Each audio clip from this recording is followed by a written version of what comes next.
ဒီလိုအင်ဒိုစတိုင်ကြက်ကြော်နဲ့စားကြည့်ဘူးလားတခါစားပြီးရင်တကယ်မိတ်မရပါဘူးကြက်ပေါင်ကိုကြက်သွန်ဖြူချင်းအရီငရုတ်သီးမှုန့်နနွင်စားတခြားပဲငံပြာရည်နဲ့တေချာနေပြီးအနည်းဆုံး1နာရီစိမ်ထားမယ်ပြီးရင်စီပူပူထဲမှာအထဲအသားကြက်အောင်ကြောအပြင်ကတော့ရွှေရောင် crispy ဖြစ်အောင်ကြောပြီးမယ်ကြက်ကြော်ရပြီဆိုတော့မီးပိုတုံးတူလေးနဲ့ကြက်ကြော်ကိုထုလိုက်မယ်ဒါမှ sauce လေးကောင်းကောင်းဝင်မယ်ငရုတ်သီး sauce လုပ်ဖို့ကငရုတ်သီးကြက်သွန်ဖြူကြက်သွန်နီကိုခုနကကြက်ကြော်ထားတဲ့စီနဲ့ပဲကြော်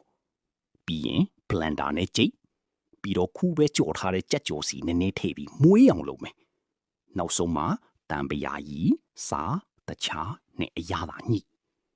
အခု sauce ကိုကြက်ကြော်ပေါ်တုပ်ပြီးထမင်းပူပူလေးနဲ့တွဲစားလိုက်ရင်တခွားသည်ဆလတ်ရွက်တုံးနဲ့ပါတွဲစားလိုက်ရင်တကိုက်ကိုက်လိုက်တာနဲ့ crispy juicy spicy combo တကယ်ကိုဆွဲလန်းစေပါလိမ့်မယ်မင်းတို့လည်းဒီလိုစားဘူးလား comment မှာပြောခဲ့ပါနော်ဒီလိုမျိုးဗီဒီယိုတွေတင်ပေးမှာမို့ follow လုပ်ထားနော်